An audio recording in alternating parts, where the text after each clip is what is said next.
Muy buenas tardes, un agrado verlos hoy día en la tarde, en la continuación de este seminario, para tocar un tema que sin lugar a dudas está vigente no solamente en la parte internacional, sino también en lo que se refiere a la política y a la economía chilena.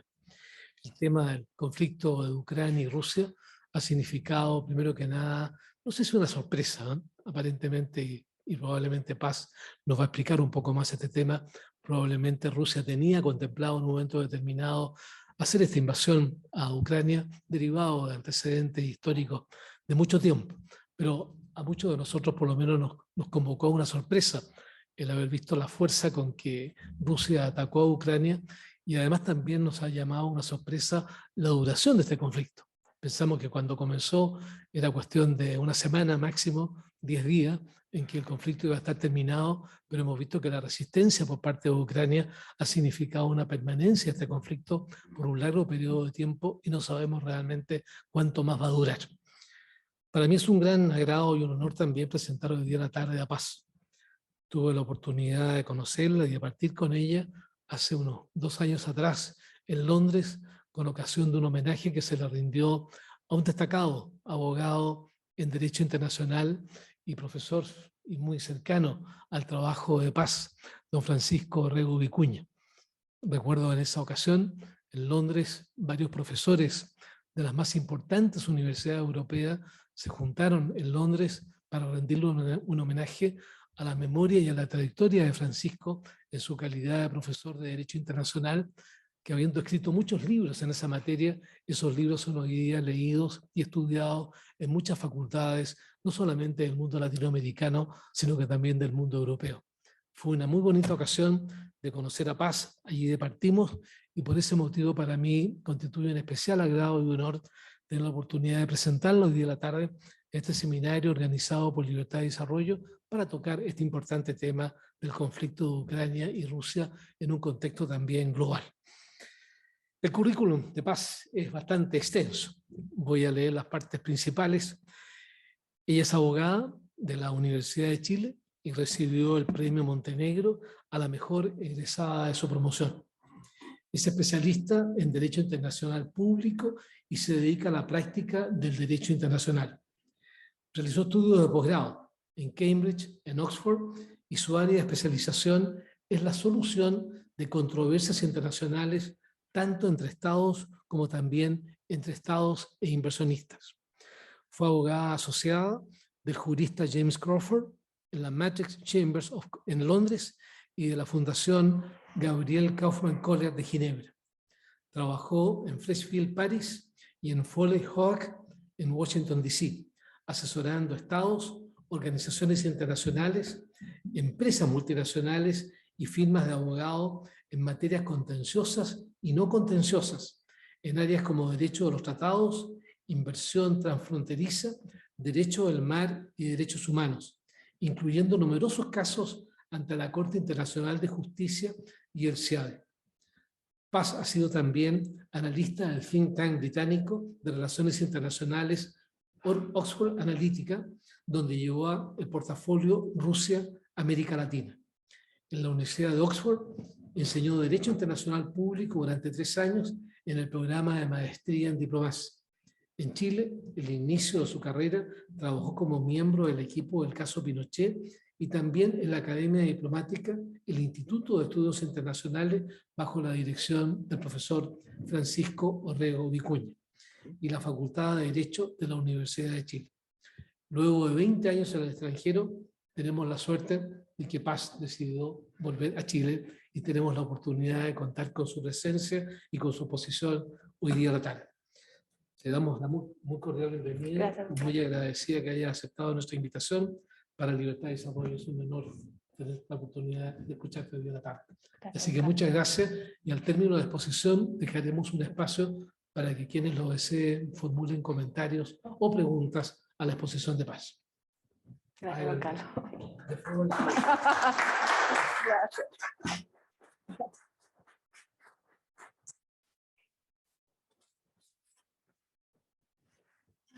Un momentito.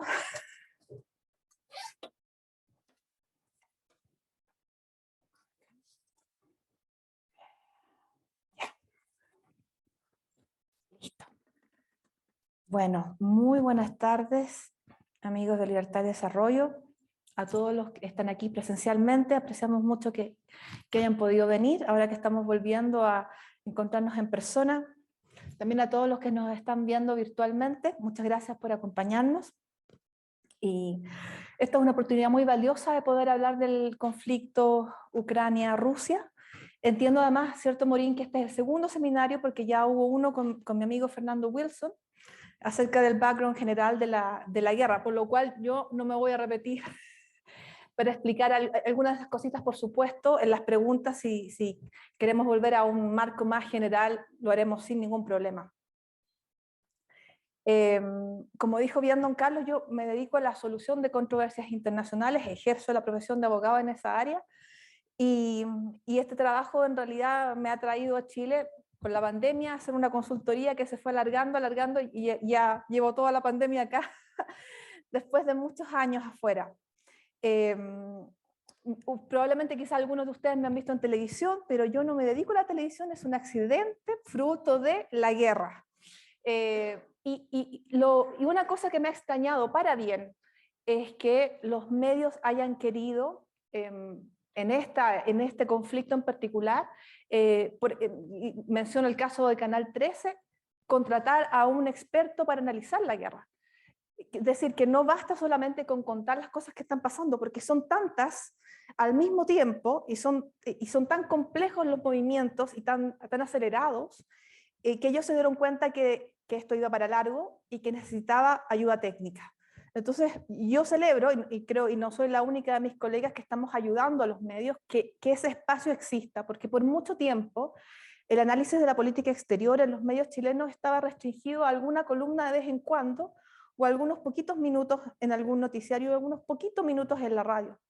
Y a medida que el país se desarrolla más y más, yo creo que nos estamos acercando a un momento en el cual lo internacional importa muchísimo, sobre todo siendo Chile el país más desarrollado de América Latina y con una economía abierta que tiene la red de tratados de libre comercio más extensa del mundo. Yo creo que no puede ser de otra manera, sino que los chilenos nos preocupemos de cómo miramos al mundo y cómo lo que pasa en el mundo nos afecta.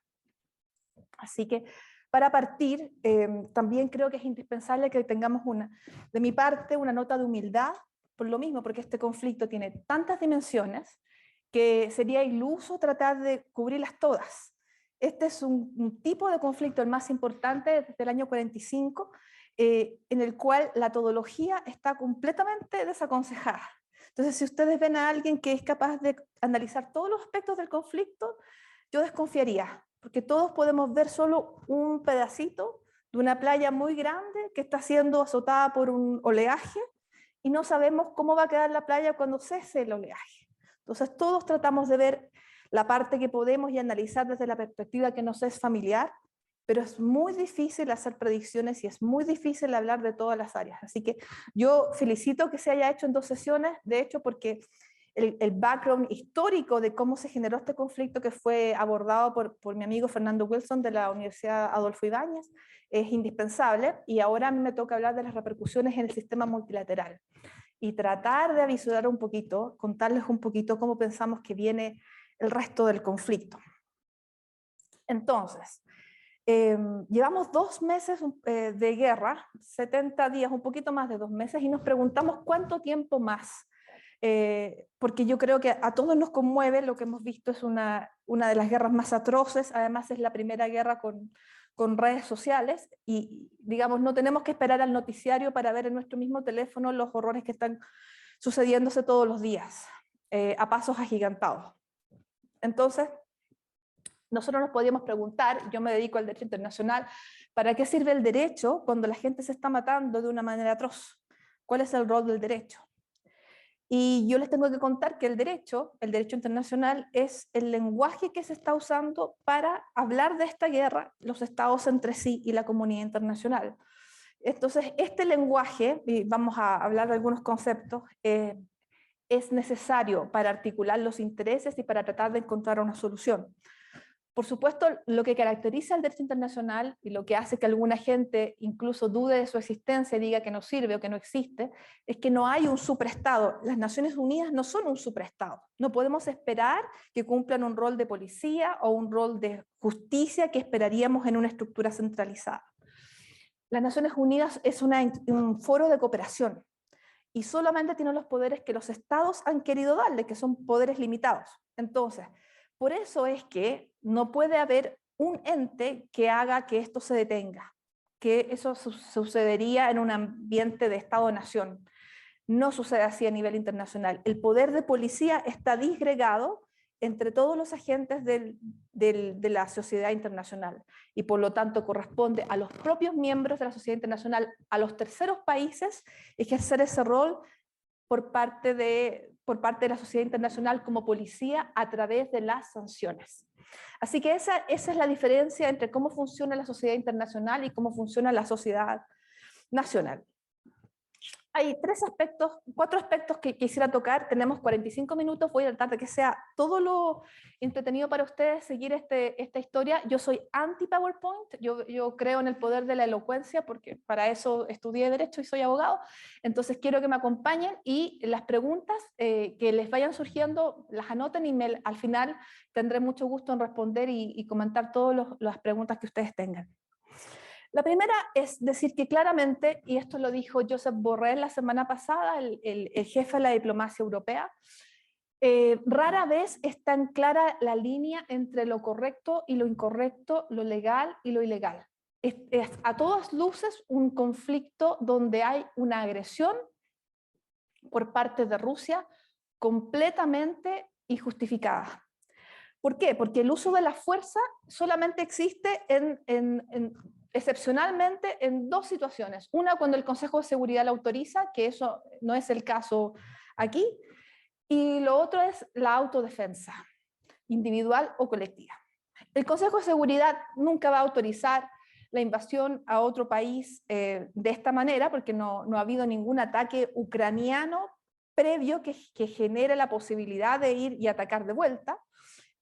Número 1. Y respecto a la autodefensa individual, Putin ha dicho que el problema no es que Ucrania haya atacado realmente a Rusia antes, sino que existe una amenaza futura de ataque.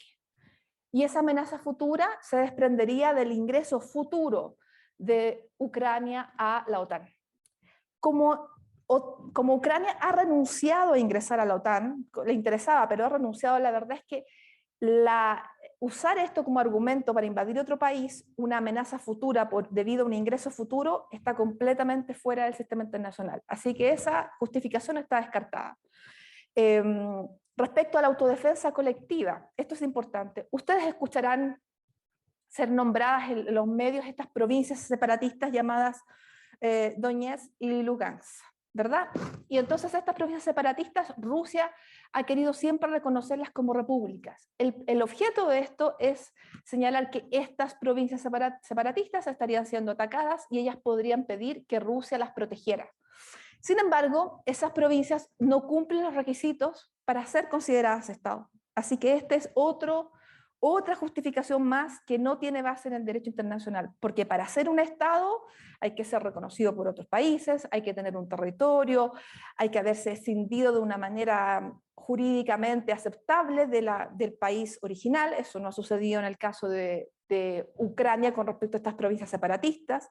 Hay que ser soberano, nada de esto está sucediendo, estas provincias son enteramente dependientes de Rusia. No son estados, ni nunca lo serán a pesar de que Rusia las llame repúblicas. Entonces, la última justificación que Rusia ha dado sería que se estaría cometiendo por parte de Ucrania un genocidio en estas provincias separatistas. Y eso también a todas luces es falso. Los genocidios no se pueden inventar ni sacar de un sombrero, ocurren o no ocurren, y cuando ocurren, todos los organismos de derechos internacionales van a certificar el genocidio. No ha existido nunca un genocidio cometido por parte de Ucrania en estas provincias. Así que la última justificación que ha dado Rusia para eso, tampoco funciona. Por eso es tan claro que esta guerra es ilegal. Y esto es antes de que entremos a considerar los crímenes que se están cometiendo. Es decir, desde el inicio, esta acción es ilegal a todas luces.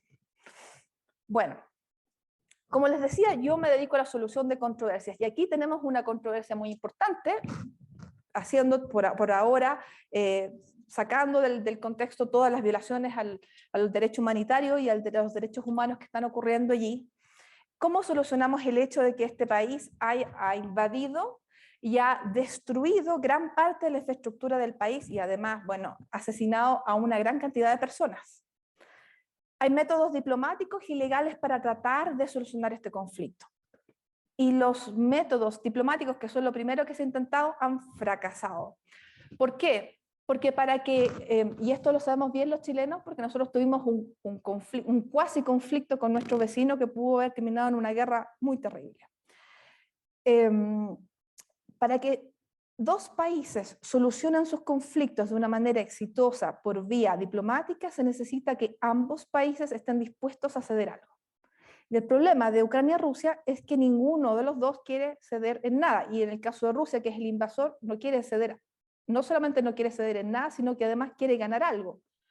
Y entonces los medios diplomáticos, la negociación, los buenos oficios, la mediación, no pueden llegar a ningún fin útil. Yo diría que en estos meses lo que hemos visto es simplemente un baile de máscaras, porque no existe sinceridad de ceder en nada. Y esto también aplica para las negociaciones privadas. Las partes tienen que estar dispuestas a ceder en algo. Entonces, la negociación directa no ha funcionado. Los buenos oficios de Turquía no han funcionado.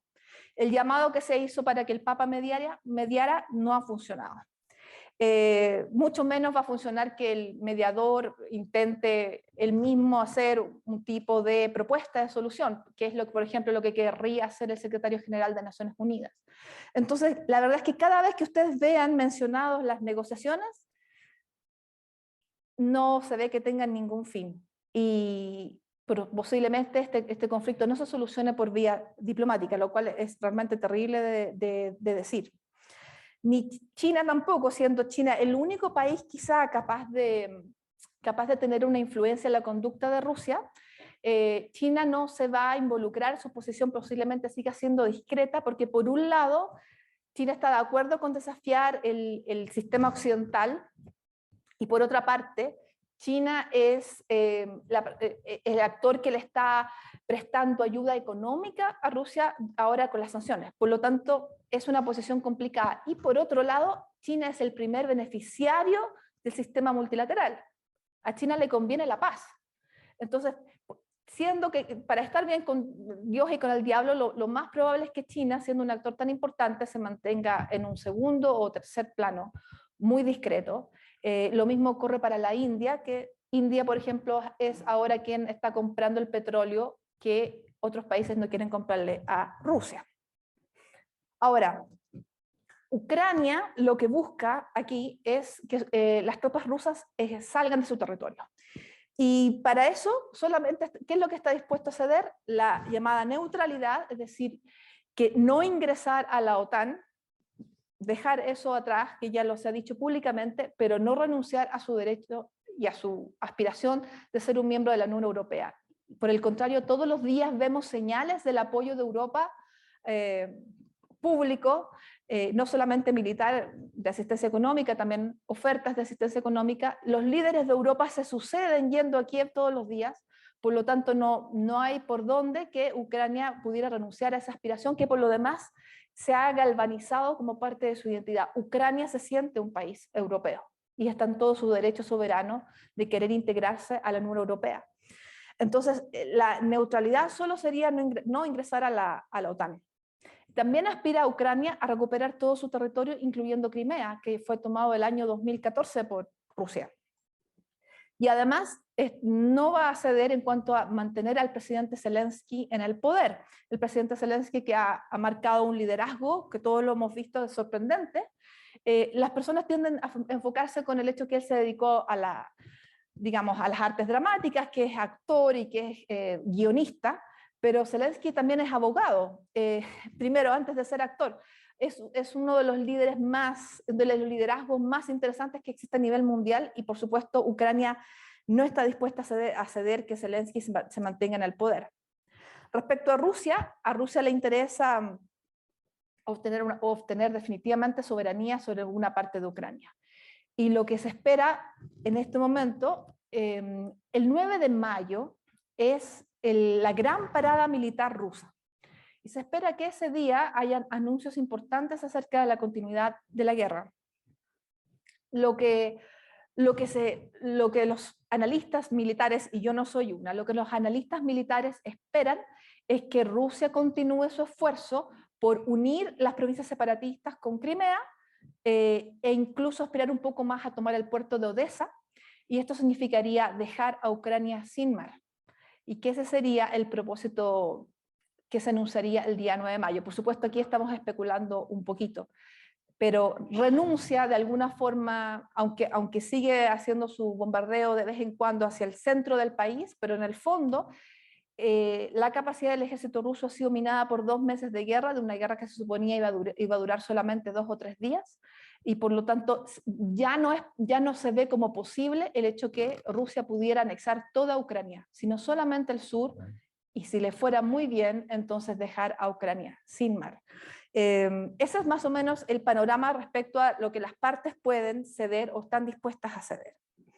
Ahora, hay un proceso interesante que está ocurriendo, que es cómo hacer efectivas las responsabilidades por lo que ha ocurrido, lo que ya ha sucedido en esta guerra. Entonces, por una parte, Ucrania, y ustedes lo habrán visto en televisión, ha intentado todas las formas de lucha, y una de esas formas de lucha es llevar a Rusia ante la Corte Internacional de Justicia. Bueno, y la Corte Internacional de Justicia es algo que también los chilenos conocemos por nuestros propios casos ante esta Corte. Esta Corte se demora unos 5 o 6 años para un caso, y esa ha sido también nuestra experiencia.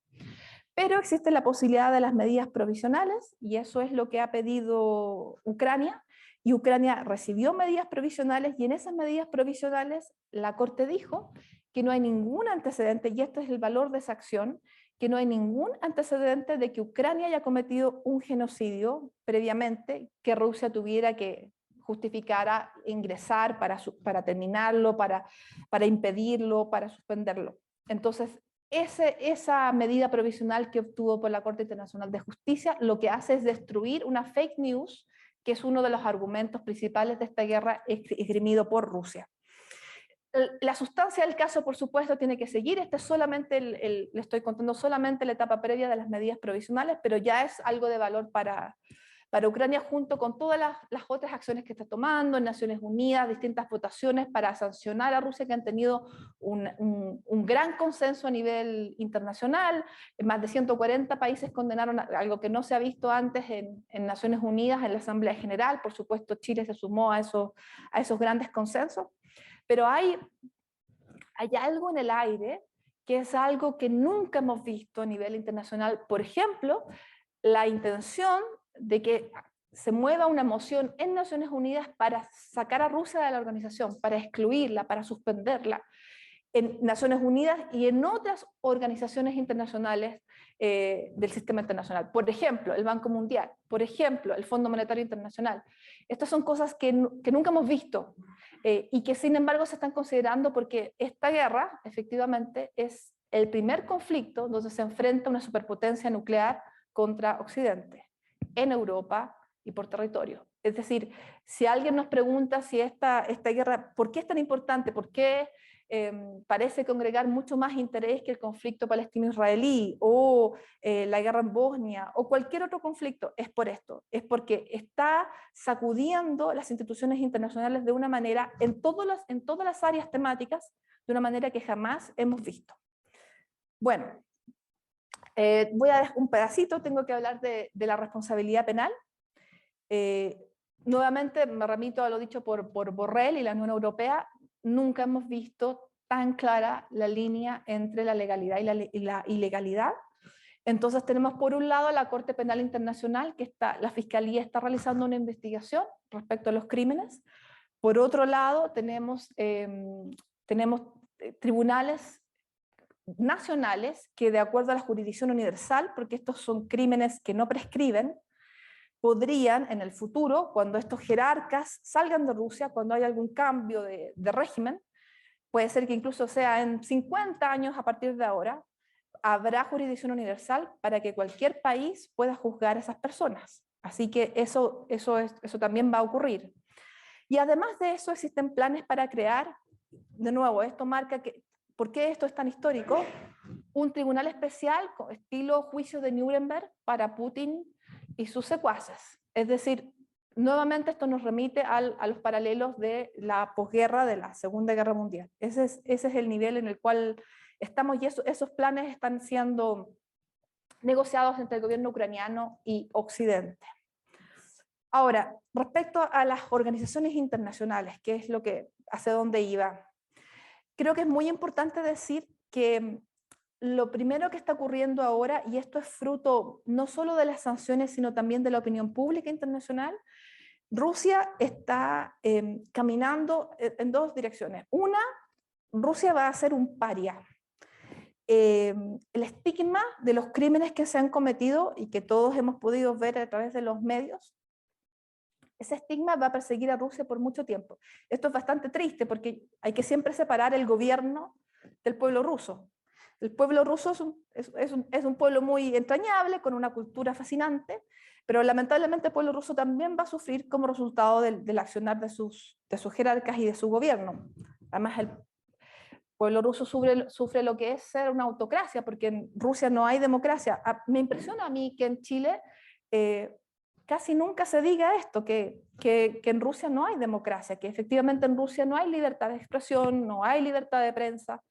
Yo creo que en ese sentido, todos los países de Occidente tal vez equivocamos la mirada respecto de Rusia, de pensar que el libre comercio bastaba para entendernos con una autocracia como Rusia. Y la verdad es que el libre comercio no fue suficiente, no pudo contener la ambición de Putin de reconstruir un imperio.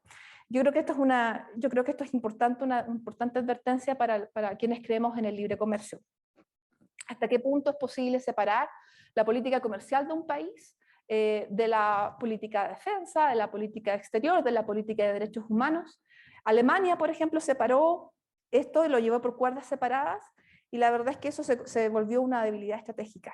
Así que yo creo que ahí hay una lección para todos los países de Occidente, incluyendo el nuestro.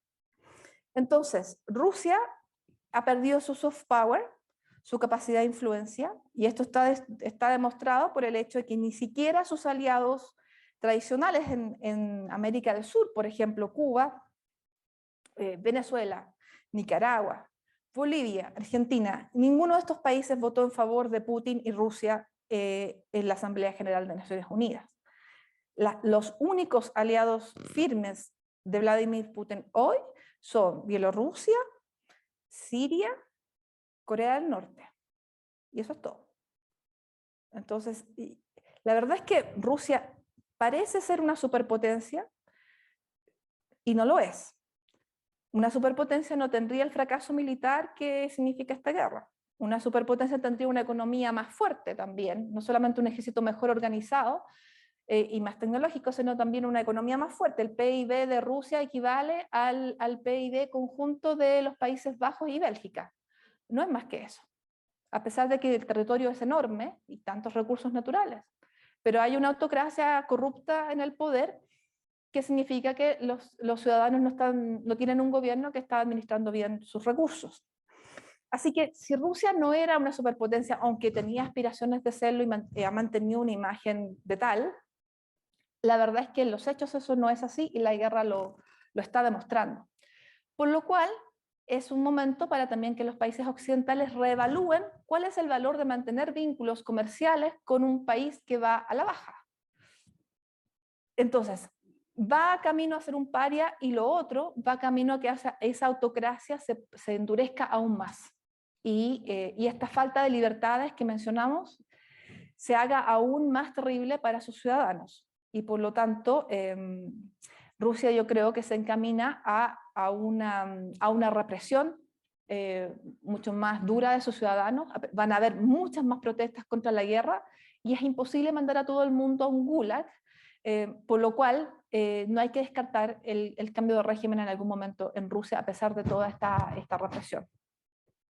Bueno, En términos geopolíticos también es importante mencionar que ya ha habido un fracaso de Vladimir Putin, porque el propósito de esta guerra, o lo que él esperaba, era que el ejército ruso fuera bienvenido en Ucrania, que Zelensky saliera rápidamente del poder, y no ha pasado nada de eso. OTAN está fortalecida, Suecia y Finlandia van a ingresar rápidamente, países que no eran miembros, y la Unión Europea está fortalecida porque ya tiene 3 solicitudes de ingreso: Moldavia, Georgia y la misma Ucrania.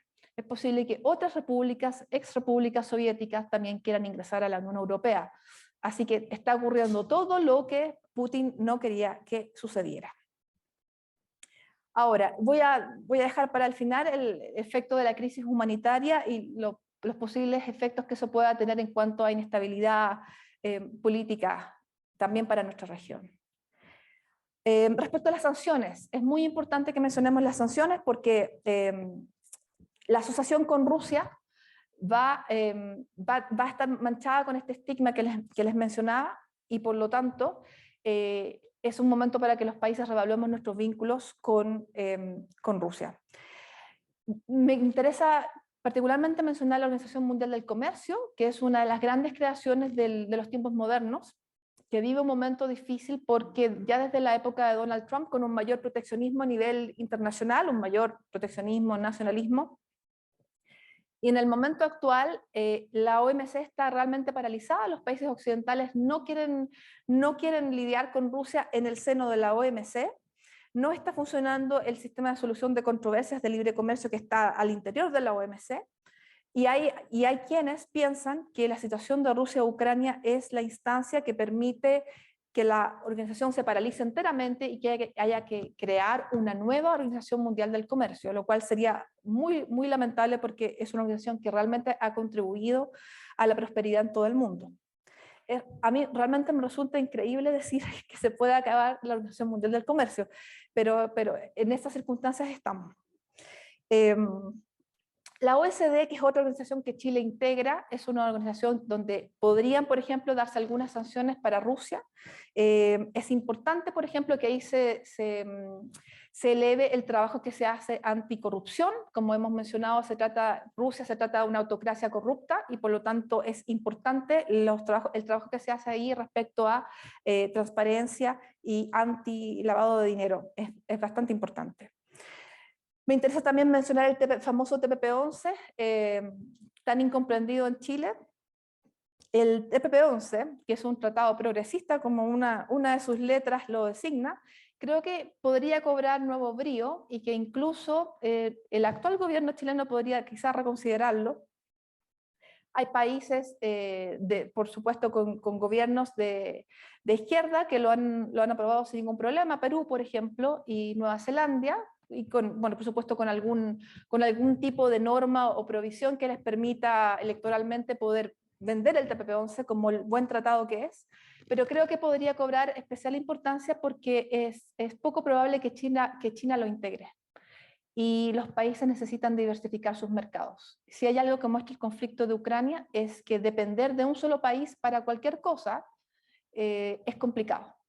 Así que yo personalmente aconsejaría que Chile lo reestudiara, que se abriera a la posibilidad de este dinamismo de la economía mediante la reconsideración del TPP-11, y sé que hay gente en el gobierno actual que está abierta a esa posibilidad, y el mismo presidente Boric parece estarlo pensando, lo cual sería muy aconsejable en la economía en la actual circunstancia que estamos.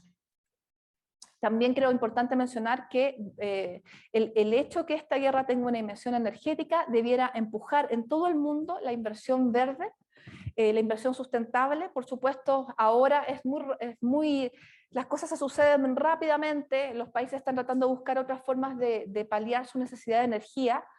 Quizá ahora haya levemente un efecto en demorar el cumplimiento del Acuerdo de París, pero ya a partir del próximo año vamos a ver más y más empuje hacia la inversión verde, lo cual no está mal para el mundo.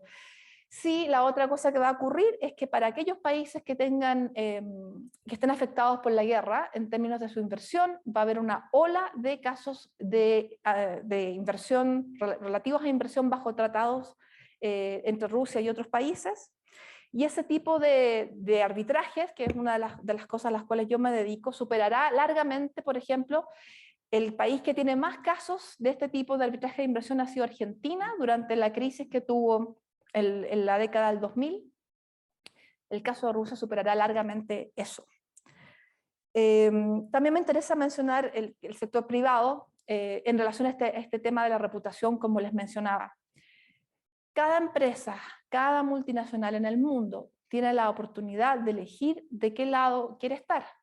Y esto no solamente por un tema moral, a pesar de que las empresas que tienen una dimensión de preocupación por los derechos humanos son más prósperas, pero no solamente por la moralidad pueden elegir, si tienen intereses en Rusia, aunque sean pequeños, continuar alimentando ese interés o no, sino también por su propia conveniencia, porque el estigma de Rusia alcanzará todo el comercio por un largo tiempo, aun cuando se alcance la paz. Así que eso corresponde a un área nueva del derecho que se llama Derechos Humanos y Empresa, y creo importante, y por lo demás la producción de muchas multinacionales es superior a lo que los países pequeños podrían hacer, el impacto que ellos sus medidas tuvieran de suspender sus operaciones en Rusia podría efectivamente ayudar a movilizar a toda la comunidad internacional hacia el fin de la guerra. Todos los países estamos afectados por esta guerra, no solamente los países de la Unión Europea y la OTAN. A todos nos conviene que la guerra termine. Y me desplazo hacia América Latina. Para América Latina es importante apoyar el fin de esta guerra. No es una guerra que nos debiera ser indiferente y la geografía no nos protege de sus efectos, al igual que en el caso de la pandemia. En primer lugar, es importante desde el punto de vista de los principios. Los países pequeños y los países medianos nos debemos al sistema internacional, nos beneficiamos del sistema internacional. Los países más grandes de vez en cuando se lo pueden saltar y no pagar un precio por ello. Nosotros no. Por lo tanto, desde el punto de vista de los principios, es importante que nosotros apoyemos a Ucrania. No está bien, nunca estará bien, tomar el territorio de otro Estado por la fuerza. Pero además de eso está nuestra propia conveniencia. Además del efecto en la inflación, y aunque yo no soy economista, trabajo en equipos multidisciplinarios, y la inflación es en este momento en Chile, la inflación en los alimentos, la preocupación número 1 del país, estando nosotros tan lejos del conflicto en Ucrania. Y es normal que se afecte en ciertos alimentos básicos porque Ucrania y Rusia son el granero del mundo, tienen un efecto importante en los mercados internacionales. Pero hay más que eso. Rusia es el mayor productor mundial de fertilizantes. Esos fertilizantes son comprados por países latinoamericanos, son comprados por nuestros vecinos. Desde el momento en que hayan menos fertilizantes o no hayan fertilizantes para poder llenar la necesidad que hay ahora, las cosechas en nuestros países vecinos van a ser mucho menores. Y cuando la cosecha se reduce en alimentos clave, lo que sucede es que la gente migra. ¿Está Chile preparado para ese nuevo gatillante de migración? Yo creo que no. Yo creo que es muy importante poner atención en esto. La distancia no nos protege. El hecho de mantenernos lejanos y no querer involucrarnos en esta guerra va en contra de nuestro interés nacional. Es muy importante estar atento a esto. Obviamente la migración no se gatilla de un día para otro. Esto sucedería el próximo año. Pero esto es algo en el cual, digamos, no es mi trabajo. Cuando yo trabajaba en Inglaterra en este think tank de relaciones internacionales, veíamos estos movimientos sucediendo de un año para otro. Esto sucede siempre, por ejemplo, en América Central hay ola migratoria cuando se reducen las cosechas. En América Latina no hemos visto aún una crisis alimentaria profunda como ocurriría si las cosechas se reducen. Esto significaría, por ejemplo, no solamente que habría escasez de trigo o de quinoa, también habría menos grano para alimentar a los vacunos y por lo tanto habría menos carne y menos leche. Entonces es importante a nivel de la moneda y a nivel de distintos ministerios que esto se tenga en cuenta para el próximo año. Y finalmente, y aquí concluyo, respecto de Chile. Chile ha tenido una posición respecto de Rusia que creo que no... Yo personalmente soy crítica de lo que Chile ha considerado respecto de Rusia. En todos los gobiernos de los últimos 10 años, que son Bachelet 2, Piñera 1, Bachelet 2, Piñera 2, y el actual. Pero además creo que este problema no es exclusivo de Chile. Y me retrotraigo a lo que habíamos dicho antes. El libre comercio no ha bastado para contener la aspiración de un dictador sangriento como es Vladimir Putin. Y esto, bueno, esto es una lección que duramente está aprendiendo Europa y que también tenemos que aprender, otros países tenemos que aprender de esta experiencia. Rusia ha intentado a través de visitas a Chile, por ejemplo, incluir a Chile dentro de este abanico de países amigos, que ya los habíamos mencionado, Cuba, Venezuela, Brasil, Argentina, con los cuales ha habido cooperación militar y también venta de vacunas Sputnik. Nosotros no compramos vacunas Sputnik mayormente, entonces no fuimos parte de esta diplomacia de las vacunas rusas. Pero sí, en estos viajes que yo le menciono que ha habido lugar, un viaje del canciller Lavrov tuvo lugar en Bachelet 2, 2 o 3 meses después de la invasión de Ucrania, de invasión de Crimea, que creo que fue un error, porque creo que fue prestarle ropa después de una invasión territorial, prestarle apoyo, y me pareció innecesario. En ese momento la presidenta Bachelet señaló que invitada a Vladimir Putin a la Antártida, a visitar conjuntamente las bases de la Antártida y el interés en una cooperación de tipo militar. Y luego en Piñera 2 hubo otra visita durante el tiempo que Teodoro Rivera fue canciller para hablar de un posible tratado de libre comercio. Todo eso, por supuesto, ahora ya no existe. Pero creo que es importante lo siguiente.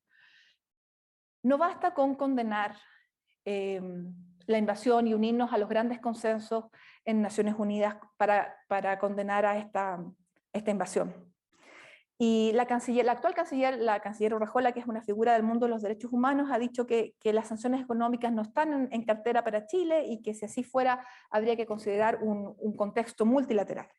Bueno, la verdad es que Chile tiene un rol que no está ejerciendo actualmente. Chile es el país más desarrollado de América Latina, y el desarrollo de un país no solamente económico, también el liderazgo de un país no solamente económico, también tiene una dimensión moral, y la dimensión moral está para ser ejercida en un momento como el actual. Yo creo que la actual violación al derecho internacional, a los derechos humanos, al derecho humanitario, que es el derecho de la guerra, vulnera la conciencia moral de la humanidad y vulnera ciertamente la conciencia moral de la ciudadanía chilena. Por lo tanto, si Chile tiene un rol que no es solamente ser espectador, sino que ser miembro de la OSD, ser miembro de la PEC, contemplar la posible destrucción de la OMC, yo creo que ese es un rol que tiene que ejercerse para no ser un mero espectador de lo que está sucediendo, que es la crisis más grave del sistema internacional desde 1945. Por lo demás, Chile ha tenido un liderazgo en materia de derechos humanos. Creo que Chile gana al efectivamente ser un referente regional.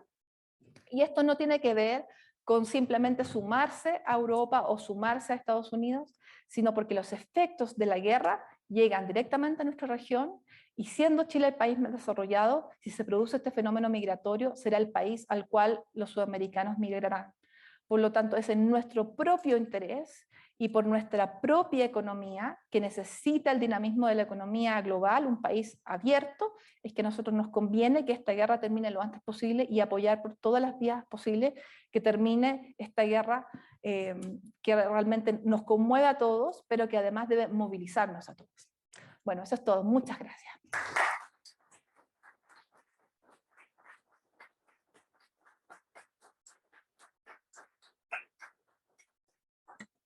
Dejamos espacio para preguntas.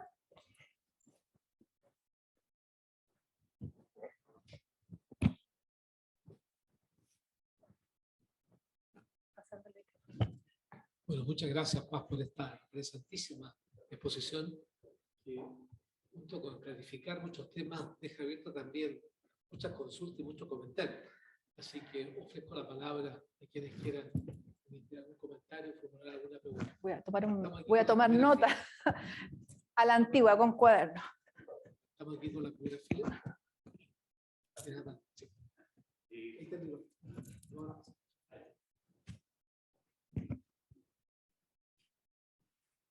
Muchas gracias, es muy interesante, pero la verdad es que nosotros conocemos bastante poco de esa zona.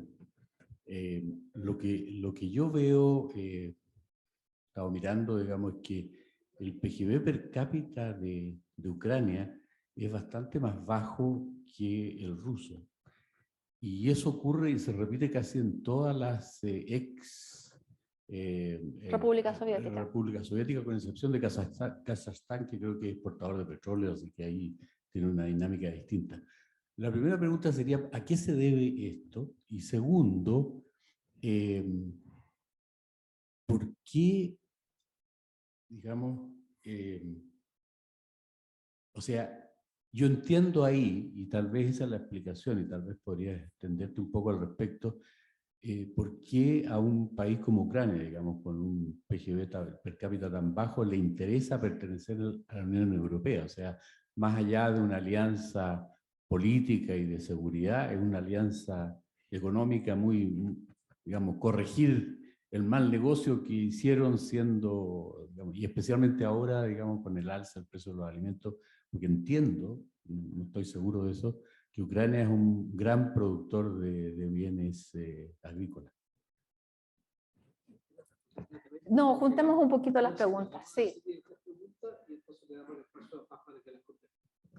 Muchas gracias por la excelente conferencia. Quería preguntarle sobre el tema de las sanciones. En el caso del conflicto, hasta ahora los países que aplican sanciones son básicamente los países occidentales, la Unión Europea, Japón, Australia, la periferia occidental.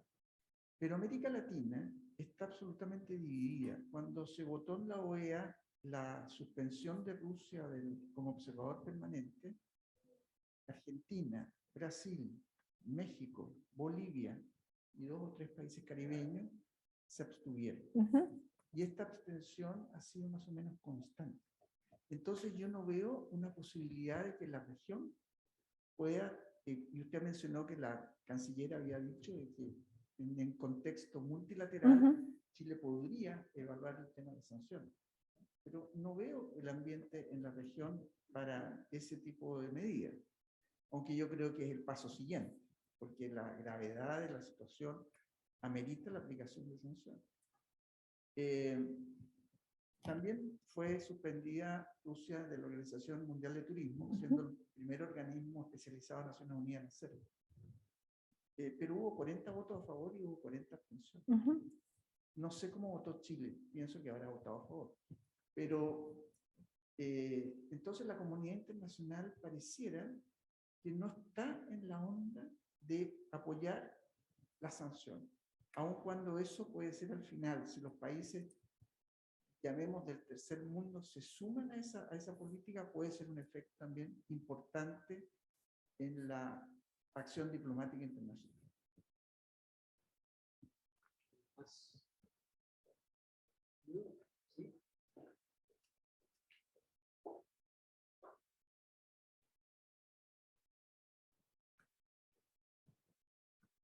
Muchas gracias por su exposición acerca del comentario que usted mencionaba de que se está buscando excluir a Ucrania en la Asamblea de la ONU. Recordando también un poco que el Global Democracy Index decía de que menos de 30 países, creo, eran democracias. ¿No deberíamos también, bajo ese paradigma, replantearnos si también deberíamos admitir a China o al mundo islámico o a países que económicamente puedan ser muy abiertos, pero en otros temas son mucho más cerrados? Y no la quiero llevar a una situación de what if, pero me surge la duda de si empezáramos a avanzar en valores occidentales más universales, ¿no se produciría también de que todos estos países más autocráticos se organizaran entre ellos en un organismo paralelo a Naciones Unidas o a Occidente?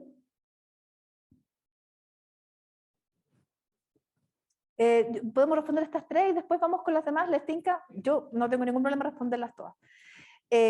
Gracias por las preguntas. Demuestra además que a ustedes les interesa mucho el tema y es un agrado. Lo primero, respecto a, bueno, siempre podemos especular a qué se debe el subdesarrollo de los países de la órbita soviética. eso daría para mucho, un gran análisis, porque son países bellísimos, de gran cultura, que además les interesa mucho la educación y tienen muchos recursos naturales. Pero diría que en un gran número de esas ex repúblicas soviéticas hay una gran corrupción que realmente aprovecha los frutos de la explotación de esos recursos naturales.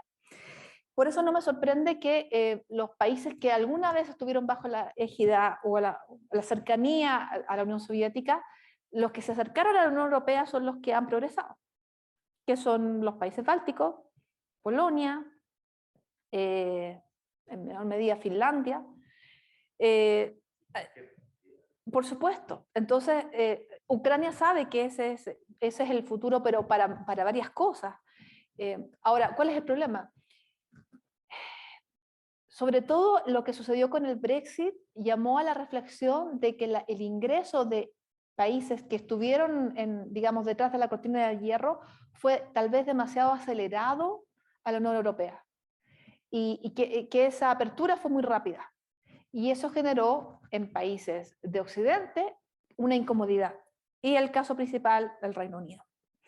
Ahora, ingresar a la Unión Europea significa seguir ciertos criterios, tanto de funcionamiento del Estado, como de recepción a la inversión extranjera, como de reformas económicas y legales profundas para lograr cierto estándar. Y por eso es que Ucrania, aunque está en el camino, para ingresar no se le puede dar ningún fast track. Tiene que hacer la cola igual que todos los demás. Y ahora es un país arrasado y que está bajo la invasión de otro Estado. Así que el camino de Ucrania va a ser largo, no se le va a dar ingreso rápido, lo que sí se le va a ayudar a reconstruir su economía. Así que el ingreso de Ucrania se explica porque ha visto el progreso que significa ingresar al club de los países europeos. Yo creo que no hay duda que va a ingresar, pero es que esto no va a ser rápido, a diferencia de lo que algunos analistas han dicho. Hay una cola, así que el primero que debería ingresar es Montenegro, que ha limpiado, por ejemplo, su estado de corrupción. Respecto a las sanciones, yo precisamente no mencioné que esas sanciones fueran, cuando dije que eran multilaterales, yo mencioné APEC y la OSD, porque justamente en América Latina no está el horno para bollos, lamentablemente, porque América Latina, más temprano que tarde, se va a dar cuenta que el conflicto se prolongue, va en contra de la estabilidad política y económica de América Latina. Entre los dos países que primero tuvieron un efecto visible de la guerra en Ucrania, Perú y Sri Lanka, estando ambos países bastante lejanos del conflicto. Yo creo que si alguien... Perú, de hecho, está tan preocupado por la falta de fertilizantes que Perú lo planteó en la OEA, que esto debía ser un tema de seguridad nacional de varios países latinoamericanos y que debía tratarse en la OEA. Por lo tanto, quizá la América Latina llegue tarde a darse cuenta de esto, pero si América Latina llega tarde a darse cuenta de esto, Chile no debe llegar tarde. Esa es mi opinión.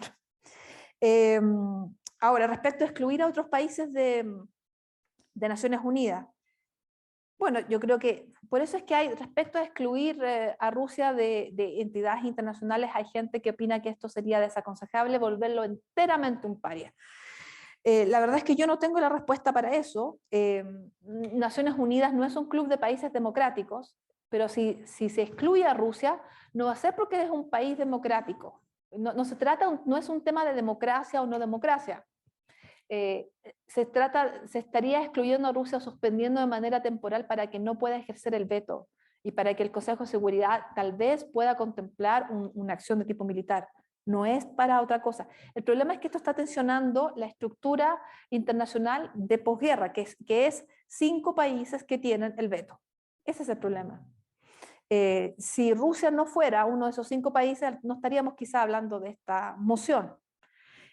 Y respecto a cuando se mencionó esto de América Latina, que se dijo que Rusia, se mencionó respecto de la exclusión en la OEA, del castigo que se hizo en la OEA, y también la misma situación que se describió ocurrió respecto a la exclusión de Rusia del Consejo de Derechos Humanos, es decir, Nicaragua, Bolivia, Venezuela, votaron absteniéndose, Cuba.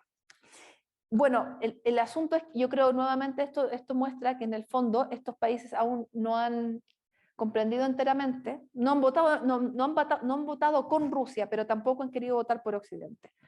Pero sí en esa primera votación, que esa fue esa gran resolución que se votó en la Asamblea General, hubo 144 países en favor de Ucrania. Y después este gran número se ha ido acortando a 90, a 80, etc. Tal vez estratégicamente los países lo comprendan un poquito más tarde, que esto no se trata de estar con Estados Unidos, a pesar de que hay un sentimiento anti-estadounidense común a estos países, se trata de estar del lado de los derechos humanos. Si estos países tienen una verdadera preocupación por los derechos humanos, más temprano que tarde debieran acercarse a Ucrania. Por más que nos parezca lejano, los efectos van a llegar definitivamente a nuestras costas. Bueno, vamos con más preguntas.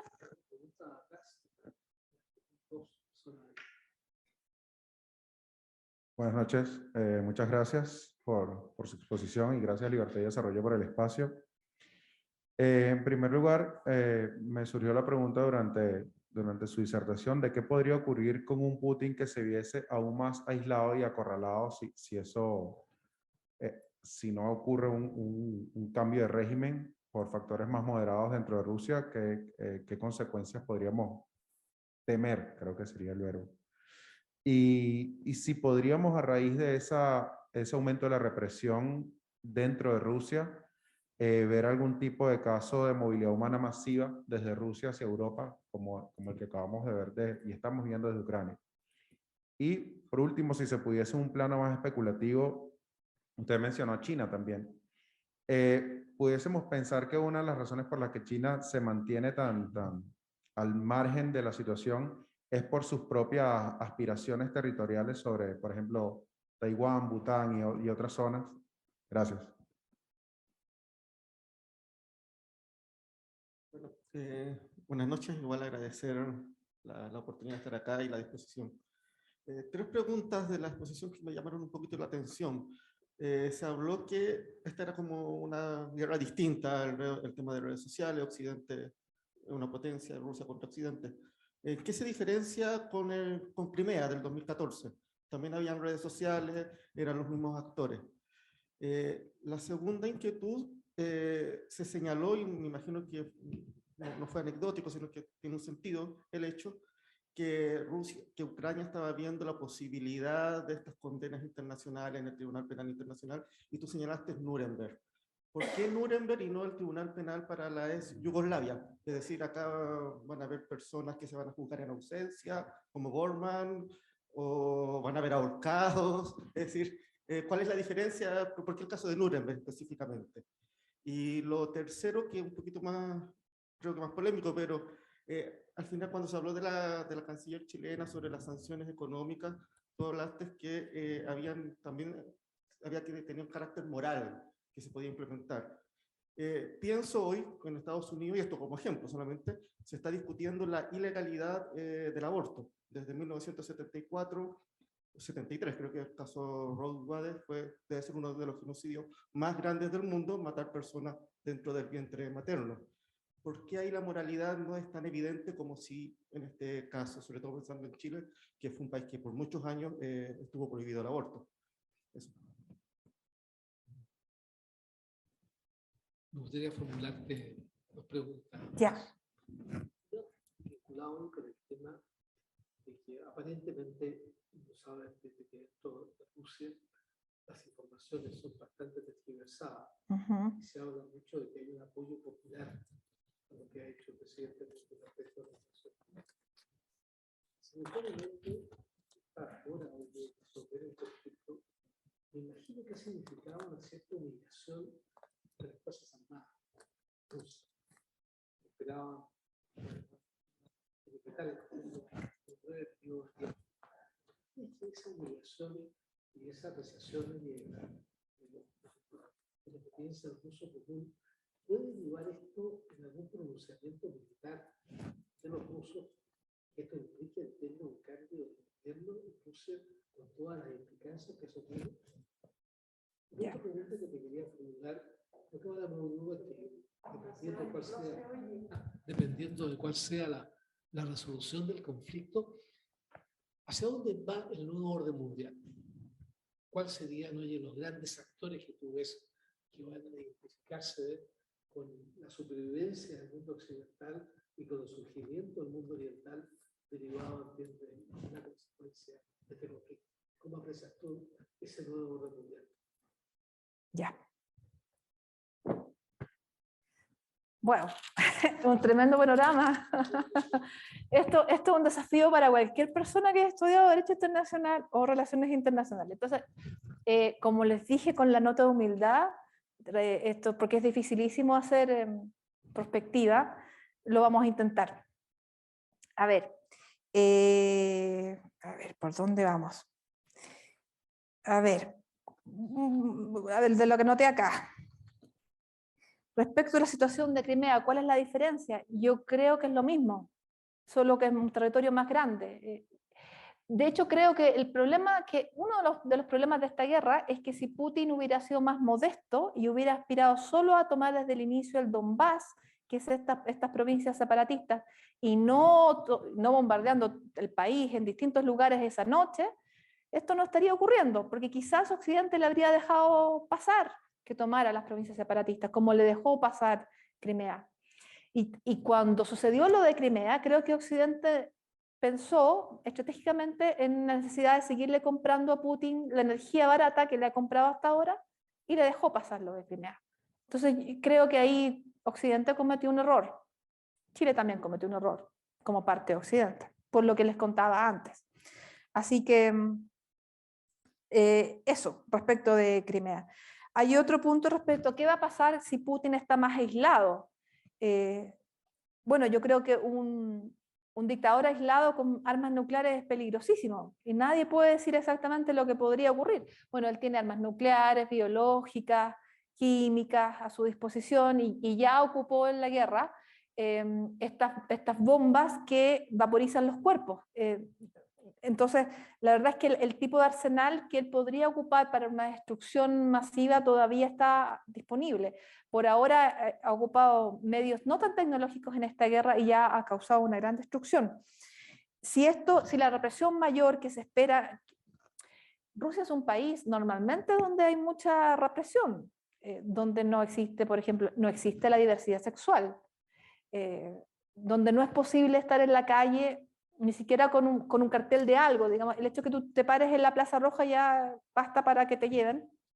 Entonces, si esto va a generar movilidad humana, ya la está generando. Los grandes artistas rusos han dejado el país. La prima bailarina del Bolshoi, el director musical del Bolshoi, literatos, varios. Mucha gente de la inteligencia rusa que ha dejado el país, ya ha dejado el país. Y los que puedan hacerlo lo seguirán haciendo porque prevén esta mayor represión. Y cuando un país pierde a su élite de mayor nivel cultural, es una pérdida irreparable, mayormente. Bien lo sabe la gente venezolana, por ejemplo. Así que no son buenas las noticias en general para Rusia en el futuro, aun si la guerra terminara pronto. Hay gente que no regresará. Científicos, etcétera. Hay tantas áreas donde Rusia obviamente se destaca a nivel mundial. Bien, áreas del conocimiento. Respecto a China, por supuesto no le conviene a China ponerse bajo ninguna clase de escrutinio de su propia actividad y su propia represión y sus intereses en Taiwán, Tibet, etcétera. Así que China tiene varios elementos a considerar para seguir manteniéndose en un plano discreto, y por lo demás, cuando las sanciones siguen subiendo, ahora por ejemplo se estima que el banco más importante de Rusia va a ser también excluido del sistema SWIFT. Entonces será China quien tratará de entregar alguna especie de mecanismo compensatorio de ayuda. Ya son las tarjetas de crédito chinas las que están ayudando a Rusia. Así que por distintas vías, lo aconsejable para China es no jugarse, salvo pronunciamiento general que siempre hace a favor del diálogo, pero no lo veo participando más. Respecto a Roe v. Wade, la verdad es que yo no podría conectar Roe v. Wade, que es el caso que ustedes han escuchado en las noticias de ayer, que la posibilidad de que la Corte Suprema de Estados Unidos determine que ahora el aborto sea autorizado en los países miembros de los estados de Estados Unidos y no a nivel federal. Yo no veo, te tienes que perdonarme, pero no veo el vínculo con lo que estamos viendo con Rusia, porque eso, que tú puedes estar legítimamente, tú puedes pensar distinto a mí, que yo opino que no es un genocidio, porque el genocidio está definido legalmente, y el genocidio es la eliminación de un grupo por razón étnica o religiosa.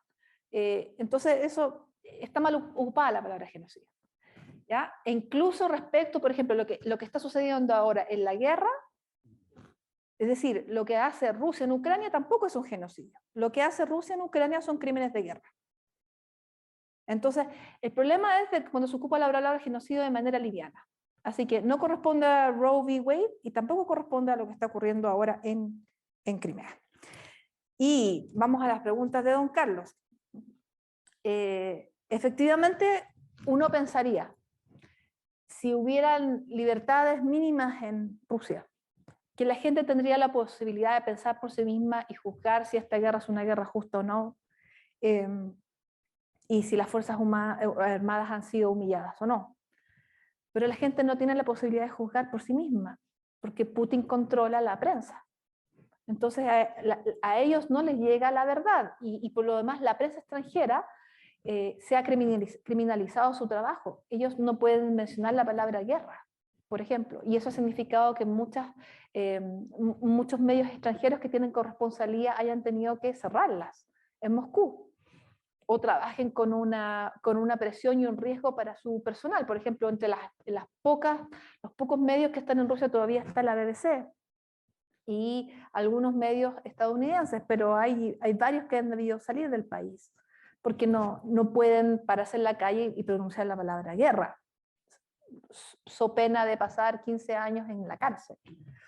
Entonces, si la gente no puede juzgar realmente lo que está pasando, no sorprende que las encuestas muestren la aprobación que tiene Vladimir Putin.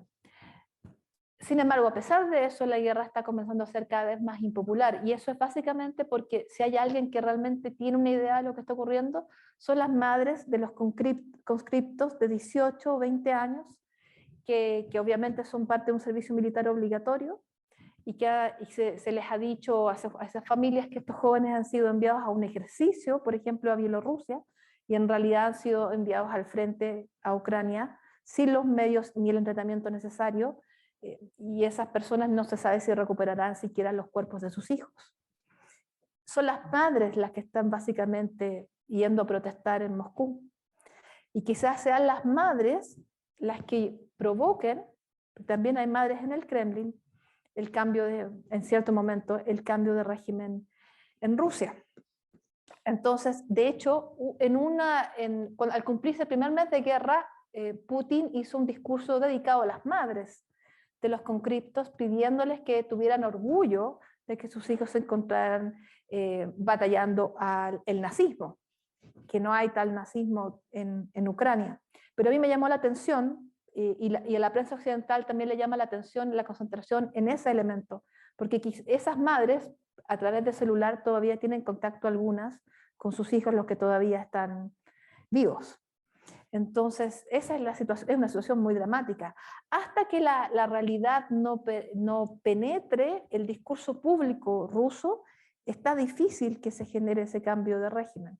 Ahora, la forma en que podría generarse sería que a través de al interior del Kremlin, donde sí se sabe la realidad, se generara ahí mismo un movimiento contra Putin. Pero como la inteligencia y los servicios secretos tienen mucha expertise en envenenamiento, cualquier movimiento también se arriesga que entre ellos mismos ocurran este tipo de actos que son propios de la jerarquía de esos servicios secretos. Entonces, no está nada fácil. De hecho, yo creo que deben haber 10 personas probando la comida de Putin todos los días. Y a pesar de eso, el pobre se ve bastante enfermo. Bueno, pero sí, creo que en algún momento va a haber una revolución rusa. Creo que va a haber finalmente Ucrania va a ganar esta guerra con el apoyo de Occidente. Y cuando Ucrania gane la guerra, va a ser difícil tratar de tapar la realidad con un dedo, y ese va a ser el momento que comience la revolución rusa. Y es tremendo decir que va a haber una revolución rusa, las revoluciones rusas son sangrientas. Bueno, y finalmente, ¿para dónde va el nuevo orden mundial? Eso sí que está complicado. Por un lado, esta posibilidad de la revolución rusa, es decir, que hay un cambio de régimen y sea un cambio de régimen sangriento.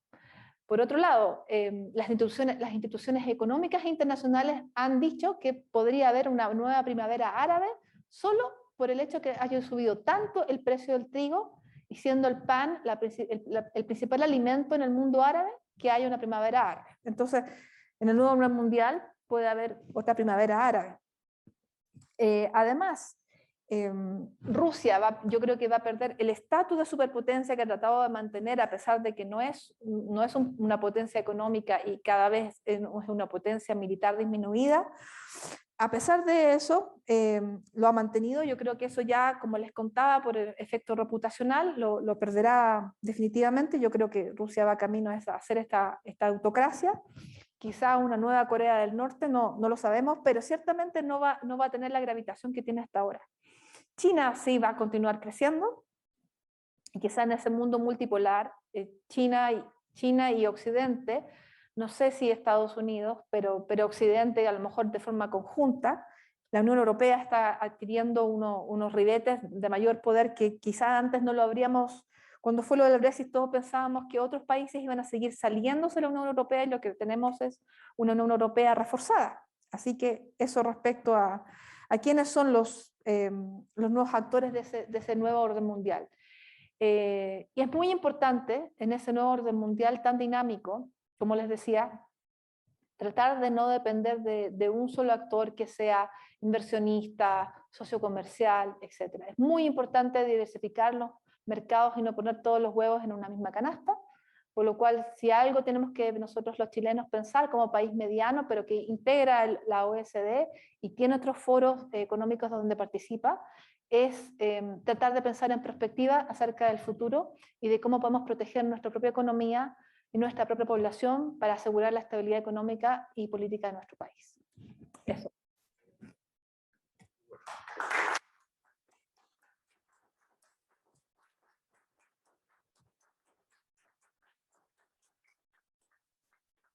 Gracias más por esta gran oportunidad que nos ha dado tratar un tema tan contingente y tan importante para el mundo, y por supuesto también para Chile, ¿eh? Pero este es un drama que tiene varios actos. Así es. Y quedan muchos actos más, y tenemos que estar muy abiertos en que libertad de desarrollo para recibirte una Muchas gracias. al día de las nuevas dimensiones que toma este proceso. Ojalá termine, pero parece que pinta para largo. Sí. Muchas gracias. Muchas gracias. Gracias a todos y gracias a los que nos están viendo por internet.